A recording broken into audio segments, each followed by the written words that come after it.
नमस्कार विद्यार्थी मित्रांनो, आरव्हीडी अकॅडमी यूट्यूब चॅनलवर सर्वांचे स्वागत आहे। आजच्या व्हिडिओत आपण अतिसंभाव्य काही प्रश्न कव्हर केले। हे प्रश्न पोलीस भरती, तलाठी भरती, आरोग्य भरती या सर्वांसाठी खूपच महत्त्वाचे आहेत। व्हिडिओ सर्वांनी शेवटपर्यंत पाहायचा आहे। व्हिडिओ आवडल्यास व्हिडिओला लाईक आणि चॅनलला सबस्क्राईब करायचं आहे, कारण तुम्हाला अशी महत्त्वपूर्ण व्हिडिओज नक्कीच बघावयास मिळतील। तर व्हिडिओला सुरुवात करूया। तर या ठिकाणी प्रश्न पहिला आहे, यापैकी कोणता अधिकारी हा सर्वात वरिष्ठ दर्जाचा अधिकारी आहे? यापैकी कोणता अधिकारी हा सर्वात वरिष्ठ दर्जाचा अधिकारी असेल? तर या ठिकाणी ऑप्शन क्रमांक 1 उपविभागीय अधिकारी या ठिकाणी योग्य आन्सर होईल। प्रश्न क्रमांक दुसरा, कोणता दिवस हा पोलीस शहीद दिन म्हणून ओळखला जातो? खालीलपैकी कोणता दिवस हा पोलीस शहीद दिन म्हणून ओळखला जातो? तर या ठिकाणी ऑप्शन क्रमांक 2 21 ऑक्टोबर या ठिकाणी योग्य आन्सर होईल। प्रश्न क्रमांक तिसरा, महाराष्ट्र राज्य गुन्हे अन्वेषण विभाग यांचं मुख्यालय खालीलपैकी कोणत्या ठिकाणी आहे? महाराष्ट्र राज्य गुन्हे अन्वेषण विभाग यांचं मुख्यालय खालीलपैकी कोणत्या ठिकाणी आहे? तर या ठिकाणी ऑप्शन क्रमांक 2 पुणे या ठिकाणी योग्य आन्सर होईल। प्रश्न क्रमांक 4, महाराष्ट्र पोलीस दलाचे मुखपत्र म्हणून खालीलपैकी कोणते मासिक हे ओळखले जाते? महाराष्ट्र पोलीस दलाचे मुखपत्र म्हणून खालीलपैकी कोणते मासिक हे ओळखले जाते? तर या ठिकाणी ऑप्शन क्रमांक 4 दक्षता मासिक या ठिकाणी योग्य आन्सर होईल। प्रश्न क्रमांक 5, FIR म्हणजेच खालीलपैकी योग्य फुल फॉर्म कोणते होईल? FIR म्हणजेच खालीलपैकी योग्य फुल फॉर्म कोणते होईल? तर या ठिकाणी ऑप्शन क्रमांक 2 फर्स्ट इन्फॉर्मेशन रिपोर्ट या ठिकाणी योग्य आन्सर होईल। प्रश्न क्रमांक 7, पोलीस खाते हा विषय खालीलपैकी कोणत्या सूचीमधला विषय आहे? पोलीस खाते हा विषय खालीलपैकी कोणत्या सूचीमधला विषय आहे? तर या ठिकाणी ऑप्शन क्रमांक 2 राज्य सूची या ठिकाणी योग्य आन्सर होईल। प्रश्न क्रमांक 8, क्षेत्रफळाच्या दृष्टीने सर्वात मोठा प्रशासकीय विभाग खालीलपैकी कोणता आहे? क्षेत्रफळाच्या दृष्टीने सर्वात मोठा प्रशासकीय विभाग खालीलपैकी कोणता आहे? तर या ठिकाणी ऑप्शन क्रमांक 1 औरंगाबाद प्रशासकीय विभाग या ठिकाणी योग्य आन्सर होईल। प्रश्न क्रमांक 9, कोकण किनारपट्टीची एकूण लांबी खालीलपैकी किती किमी आहे? कोकण किनारपट्टीची एकूण लांबी खालीलपैकी किती किमी आहे? तर या ठिकाणी ऑप्शन क्रमांक 3 720 किमी या ठिकाणी योग्य आन्सर होईल। प्रश्न क्रमांक 10, तेरेखोलची खाडी महाराष्ट्रामध्ये खालीलपैकी कोणत्या जिल्ह्यामध्ये आहे? तेरेखोलची खाडी महाराष्ट्रामध्ये खालीलपैकी कोणत्या जिल्ह्यामधली खाडी आहे? तर या ठिकाणी ऑप्शन क्रमांक 2 सिंधुदुर्ग जिल्हा या ठिकाणी योग्य आन्सर होईल। प्रश्न क्रमांक 11, साल्हेर हे महाराष्ट्रामधले शिखर खालीलपैकी कोणत्या जिल्ह्यामध्ये आहे? साल्हेर हे महाराष्ट्रामध्ये शिखर खालीलपैकी कोणत्या जिल्ह्यामध्ये आहे? तर या ठिकाणी ऑप्शन क्रमांक 2 नाशिक जिल्हा या ठिकाणी योग्य आन्सर होईल। प्रश्न क्रमांक 12, दाभोळची खाडी महाराष्ट्रामध्ये खालीलपैकी कोणत्या जिल्ह्यामध्ये आहे? दाभोळची खाडी महाराष्ट्रामध्ये खालीलपैकी कोणत्या जिल्ह्यामध्ये आहे? तर या ठिकाणी ऑप्शन क्रमांक 3 रत्नागिरी जिल्हा या ठिकाणी योग्य आन्सर होईल। प्रश्न क्रमांक 13, पुणे ते सातारा या महामार्गावर खालीलपैकी कोणता घाट लागतो? पुणे ते सातारा या महामार्गावर खालीलपैकी कोणता घाट लागतो? तर या ठिकाणी ऑप्शन क्रमांक 3 खंबाटकी घाट या ठिकाणी योग्य आन्सर होईल। प्रश्न क्रमांक 14, अजिंक्यतारा हा प्रसिद्ध किल्ला महाराष्ट्रामध्ये खालीलपैकी कोणत्या जिल्ह्यामध्ये आहे? अजिंक्यतारा हा किल्ला महाराष्ट्रामध्ये खालीलपैकी कोणत्या जिल्ह्यामध्ये आहे? तर या ठिकाणी ऑप्शन क्रमांक 2 सातारा जिल्हा या ठिकाणी योग्य आन्सर होईल। प्रश्न क्रमांक 15, कृष्णा आणि कोयना यांचा संगम खालीलपैकी कोणत्या ठिकाणी होतो? कृष्णा आणि कोयना यांचा संगम खालीलपैकी कोणत्या ठिकाणी होतो? तर या ठिकाणी ऑप्शन क्रमांक 4 कराड या ठिकाणी योग्य आन्सर होईल। प्रश्न क्रमांक 16, गोदावरी नदीची महाराष्ट्रामध्ये एकूण लांबी खालीलपैकी किती किमी आहे? तर या ठिकाणी ऑप्शन क्रमांक 3 668 किमी या ठिकाणी योग्य आन्सर होईल। प्रश्न क्रमांक 17, मध्य प्रदेश अमरकंटक या डोंगरामध्ये खालीलपैकी कोणती नदी उगम पावते? मध्य प्रदेश अमरकंटक या डोंगरामध्ये खालीलपैकी कोणती नदी ही उगम पावते? तर या ठिकाणी ऑप्शन क्रमांक 3 नर्मदा नदी या ठिकाणी योग्य आन्सर होईल। प्रश्न क्रमांक 18, तानसा हे महाराष्ट्रामधले धरण खालीलपैकी कोणत्या जिल्ह्यामध्ये आहे? तानसा हे महाराष्ट्रामधले धरण महाराष्ट्रामध्ये खालीलपैकी कोणत्या जिल्ह्यामध्ये असेल? तर या ठिकाणी ऑप्शन क्रमांक 4 या ठिकाणी योग्य आन्सर होईल। प्रश्न क्रमांक 19, जायकवाडी धरणाच्या जलाशयाचे नाव खालीलपैकी काय आहे? जायकवाडी या धरणाच्या जलाशयाचे नाव खालीलपैकी काय आहे? तर या ठिकाणी ऑप्शन क्रमांक 4 नाथसागर या ठिकाणी योग्य आन्सर होईल। प्रश्न क्रमांक 20 खापरखेडा औष्णिक विद्युत केंद्र खालीलपैकी कोणत्या जिल्ह्यामध्ये आहे? खापरखेडा औष्णिक विद्युत केंद्र खालीलपैकी कोणत्या जिल्ह्यामध्ये आहे? तर या ठिकाणी ऑप्शन क्रमांक 2 नागपूर जिल्हा या ठिकाणी योग्य आन्सर होईल. प्रश्न क्रमांक 21 खालीलपैकी कोणत्या दगडी कोळशामध्ये कार्बनचे प्रमाण हे सर्वात जास्त असते? खालीलपैकी कोणत्या दगडी कोळशामध्ये कार्बनचे प्रमाण हे सर्वात जास्त असते? तर या ठिकाणी ऑप्शन क्रमांक 1 अँथ्रॉक्साईड कोळसा या ठिकाणी योग्य आन्सर होईल. प्रश्न क्रमांक 22 सासवडचे पठार खालीलपैकी कोणत्या जिल्ह्यामध्ये आहेत? सासवडचे पठार महाराष्ट्रामध्ये खालीलपैकी कोणत्या जिल्ह्यामध्ये असतील? तर या ठिकाणी ऑप्शन क्रमांक 3 पुणे जिल्हा या ठिकाणी योग्य आन्सर होईल. प्रश्न क्रमांक 30 माथेरान हे महाराष्ट्रामधले थंड हवेचे ठिकाण खालीलपैकी कोणत्या जिल्ह्यामध्ये आहे? तर या ठिकाणी ऑप्शन क्रमांक 4 रायगड जिल्हा या ठिकाणी योग्य आन्सर होईल. प्रश्न क्रमांक 24 कोकण पाटबंधारे विकास महामंडळ यांचं मुख्यालय खालीलपैकी कोणत्या ठिकाणी? कोकण पाटबंधारे विकास महामंडळ यांचं मुख्यालय खालीलपैकी कोणत्या ठिकाणी आहे?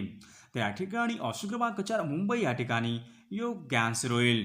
प्रश्न क्रमांक 5 वन कुसवडे हा महाराष्ट्रामधला पवन ऊर्जा प्रकल्प खालीलपैकी कोणत्या जिल्ह्यामध्ये? महाराष्ट्रामधला वन कुसवडे हा पवन ऊर्जा प्रकल्प खालीलपैकी कोणत्या जिल्ह्यामध्ये आहे? तर या ठिकाणी ऑप्शन क्रमांक 4 सातारा जिल्हा या ठिकाणी योग्य आन्सर होईल. प्रश्न क्रमांक 26 भारताची पहिली अणुभट्टी खालीलपैकी कोणती आहे? भारताची पहिली अणुभट्टी खालीलपैकी कोणती आहे? तर या ठिकाणी ऑप्शन क्रमांक 1 अप्सरा या ठिकाणी योग्य आन्सर होईल. प्रश्न क्रमांक 28 महाराष्ट्रामधील अष्टविनायकापैकी श्री गिरिजात्मक अष्टविनायक हे ठिकाण खालीलपैकी कोणत्या ठिकाणी आहे? तर या ठिकाणी ऑप्शन क्रमांक 4 लेण्याद्री या ठिकाणी योग्य आन्सर होईल. प्रश्न क्रमांक 29 डॉक्टर बाबासाहेब आंबेडकर तंत्रज्ञान विद्यापीठ खालीलपैकी कोणत्या ठिकाणी आहे? डॉक्टर बाबासाहेब आंबेडकर तंत्रज्ञान विद्यापीठ खालीलपैकी कोणत्या ठिकाणी आहे? तर या ठिकाणी ऑप्शन क्रमांक 3 लोणेरे रायगड या ठिकाणी योग्य आन्सर होईल. प्रश्न क्रमांक 30 पितळखोरा लेणी महाराष्ट्रामध्ये खालीलपैकी कोणत्या जिल्ह्यामध्ये आहेत? पितळखोरा लेणी महाराष्ट्रामध्ये खालीलपैकी कोणत्या जिल्ह्यामध्ये आहेत? तर या ठिकाणी ऑप्शन क्रमांक 1 औरंगाबाद जिल्हा या ठिकाणी योग्य आन्सर होईल. प्रश्न क्रमांक 31 प्रिन्स ऑफ वेल्स हे म्युझियम खालीलपैकी कोणत्या ठिकाणी आहे? प्रिन्स ऑफ वेल्स हे म्युझियम खालीलपैकी कोणत्या ठिकाणी आहे? तर या ठिकाणी ऑप्शन क्रमांक 2 मुंबई या ठिकाणी योग्य आन्सर होईल. प्रश्न क्रमांक 32 नवेगाव बांध राष्ट्रीय उद्यान खालीलपैकी कोणत्या जिल्ह्यामध्ये आहे? नवेगाव बांध राष्ट्रीय उद्यान खालीलपैकी कोणत्या जिल्ह्यामध्ये आहे? तर या ठिकाणी ऑप्शन क्रमांक 3 गोंदिया जिल्हा या ठिकाणी योग्य आन्सर होईल. प्रश्न क्रमांक 33 डॉक्टर वसंतराव नाईक कृषी विद्यापीठ खालीलपैकी कोणत्या ठिकाणी आहे? डॉक्टर वसंतराव नाईक कृषी विद्यापीठ खालीलपैकी कोणत्या ठिकाणी आहे? तर या ठिकाणी ऑप्शन क्रमांक 3 परभणी या ठिकाणी योग्य आन्सर होईल. प्रश्न क्रमांक 34 पशुगणना दर किती वर्षांनी केली जाते? पशुगणना ही दर खालीलपैकी किती वर्षांनी केली जाते? तर या ठिकाणी ऑप्शन क्रमांक 3 दर 5 वर्षांनी पशुगणना ही केली जाते. प्रश्न क्रमांक 35 मोसंबी या फळासाठी खालीलपैकी कोणते ठिकाण हे प्रसिद्ध आहे? मोसंबी या फळासाठी खालीलपैकी कोणते ठिकाण हे प्रसिद्ध आहे? तर या ठिकाणी ऑप्शन क्रमांक 4 श्रीरामपूर या ठिकाणी योग्य आन्सर होईल. प्रश्न क्रमांक 36 फणसाड हे महाराष्ट्रामधले अभयारण्य खालीलपैकी कोणत्या जिल्ह्यामध्ये आहे? फणसाड हे महाराष्ट्रामधले अभयारण्य खालीलपैकी कोणत्या जिल्ह्यामध्ये आहे? तर या ठिकाणी ऑप्शन क्रमांक 1 रायगड जिल्हा या ठिकाणी योग्य आन्सर होईल. प्रश्न क्रमांक 37 महाराष्ट्राचा राज्य प्राणी खालीलपैकी कोणता आहे? महाराष्ट्राचा राज्य प्राणी खालीलपैकी कोणता आहे? तर या ठिकाणी ऑप्शन क्रमांक 3 शेकरू या ठिकाणी योग्य आन्सर होईल. प्रश्न क्रमांक 38 संत तुकडोजी महाराज यांची समाधी खालीलपैकी कोणत्या ठिकाणी? संत तुकडोजी महाराज यांची समाधी खालीलपैकी कोणत्या ठिकाणी आहे? तर या ठिकाणी ऑप्शन क्रमांक 4 मोजरी या ठिकाणी योग्य आन्सर होईल. प्रश्न क्रमांक 40 भारताच्या हरित क्रांती जनक असे खालीलपैकी कोणास म्हटले जाते? भारताच्या हरित क्रांतीचे जनक असे खालीलपैकी कोणास म्हटले जाते? तर या ठिकाणी ऑप्शन क्रमांक 2 डॉक्टर एम.एस. स्वामीनाथन या ठिकाणी योग्य आन्सर होईल. प्रश्न क्रमांक 41 संजय गांधी नॅशनल पार्क खालीलपैकी कोणत्या ठिकाणी आहे? संजय गांधी नॅशनल पार्क खालीलपैकी कोणत्या ठिकाणी आहे? तर या ठिकाणी ऑप्शन क्रमांक 1 मुंबई या ठिकाणी योग्य आन्सर होईल. प्रश्न क्रमांक 42 उजनी हे धरण खालीलपैकी कोणत्या नदीवरचे धरण आहे? उजनी हे धरण खालीलपैकी कोणत्या नदीवरचे धरण आहे? तर या ठिकाणी ऑप्शन क्रमांक 2 भीमा नदी या ठिकाणी योग्य आन्सर होईल. प्रश्न क्रमांक 43 कृष्णा नदीचे उगमस्थान खालीलपैकी कोणत्या ठिकाणी आहे? कृष्णा नदीचे उगमस्थान खालीलपैकी कोणत्या ठिकाणी आहे?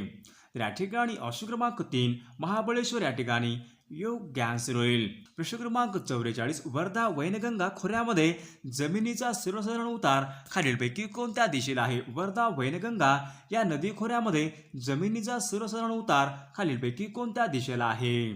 तर या ठिकाणी ऑप्शन क्रमांक 4 दक्षिण दिशा या ठिकाणी योग्य आन्सर होईल. प्रश्न क्रमांक 45 महाराष्ट्राचा पठारी प्रदेश यामध्ये खालीलपैकी कोणती मृदा ही विकसित झालेली? महाराष्ट्राचा पठारी प्रदेश यांच्यामध्ये खालीलपैकी कोणती मृदा ही विकसित झालेली आहे? या ठिकाणी ऑप्शन क्रमांक 1 काळी मृदा या ठिकाणी योग्य आन्सर होईल. प्रश्न क्रमांक 46 संत जनाबाई यांची समाधी खालीलपैकी कोणत्या ठिकाणी आहे? या ठिकाणी ऑप्शन क्रमांक 3 गंगाखेड परभणी जिल्हा या ठिकाणी योग्य आन्सर होईल. प्रश्न क्रमांक 47 बावनथडी हा प्रकल्प महाराष्ट्रामध्ये खालीलपैकी कोणत्या जिल्ह्यामध्ये आहे? बावनथडी हा प्रकल्प महाराष्ट्रामध्ये खालीलपैकी कोणत्या जिल्ह्यामध्ये असेल? तर या ठिकाणी ऑप्शन क्रमांक 3 भंडारा जिल्हा या ठिकाणी योग्य आन्सर होईल.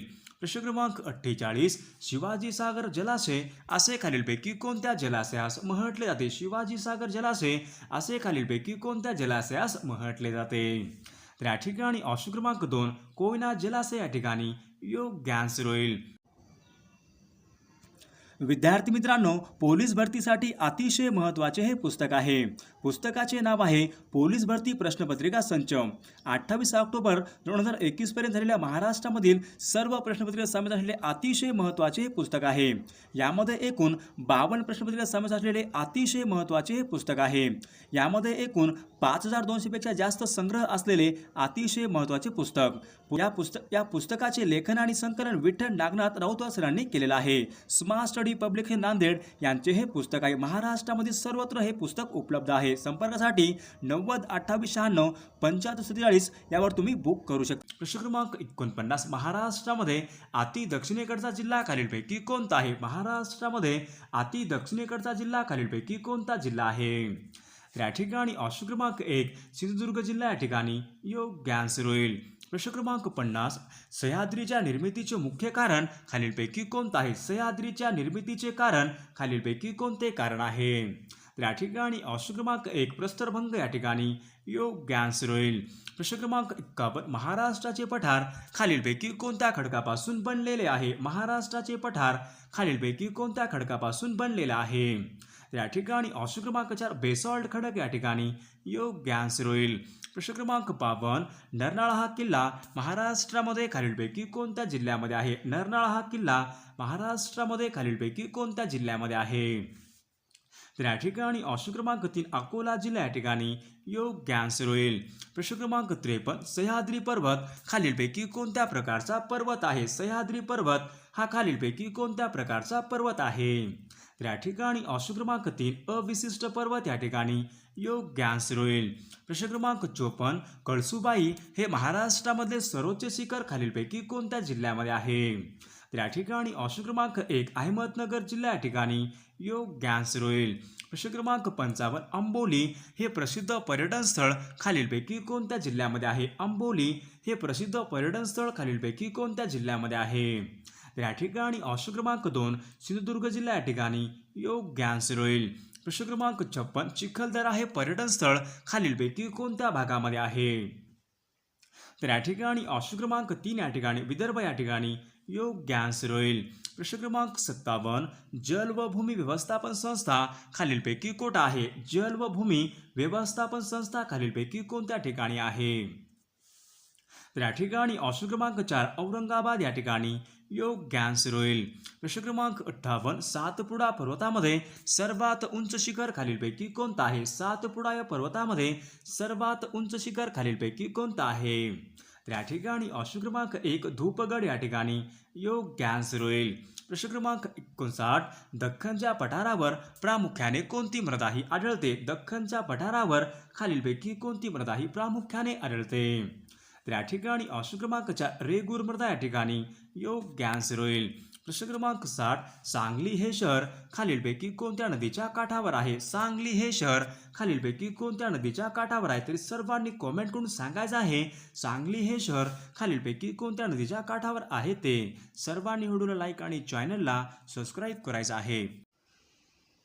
विद्यार्थी मित्रांनो, जर तुम्ही MPSC तयारी करत असाल तर अन अकॅडमीवर अतिशय महत्त्वपूर्ण बॅच लॉन्च झालेले आहेत. सर्वांनी प्लस सबस्क्रिप्शन घ्यायचं आहे. सर्वांनी प्ले स्टोरवर जाऊन अन अकॅडमी हे ॲप डाउनलोड करायचं आहे. अतिशय महत्त्वपूर्ण लेक्चर्स तुम्हाला बघावयास मिळतील.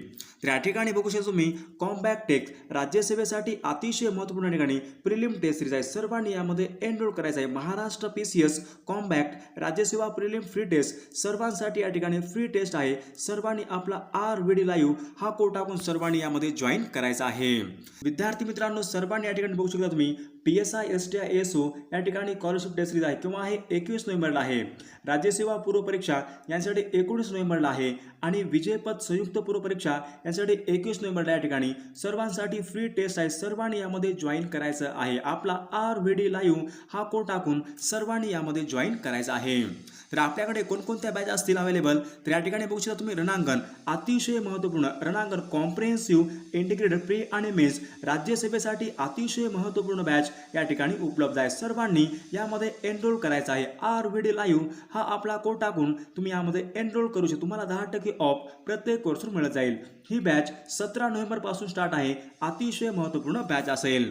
तर या ठिकाणी कोणती बॅच आहे? ध्येय कॉम्प्रिहेन्सिव्ह बॅच फॉर राज्यसेवा राज्यसेवेसाठी प्रिलिमसाठी अतिशय महत्त्वपूर्ण बॅच 24 नोव्हेंबर पासून स्टार्ट आहे. सर्वांनी यामध्ये जॉईन करायचं आहे. आपला RVD लाईव्ह हा कोड टाकून सर्वांनी यामध्ये जॉईन करायचा आहे. सर्वांना 10% ऑफ कोणताही कोर्स असो RVD लाईव्ह आपला कोड यूज करायचा. सर्वांना 10% ऑफ मिळत जाईल. तर तुम्ही या ठिकाणी बघू शकता राज्यसेवा परीक्षा असो PSI असो STI असो ASO असो डिपार्टमेंटल PSI असो कोणत्याही परीक्षेसाठी सर्वांसाठी एकच कोणतीही परीक्षा असतो सर्वांसाठी एकच सबस्क्रिप्शन. सर्वांनी प्लस सबस्क्रिप्शन घ्यायचं आहे. आपला RVD लाईव्ह हा कोड यूज करायचा आहे. सर्वांना 10% ऑफ मिळत जाईल.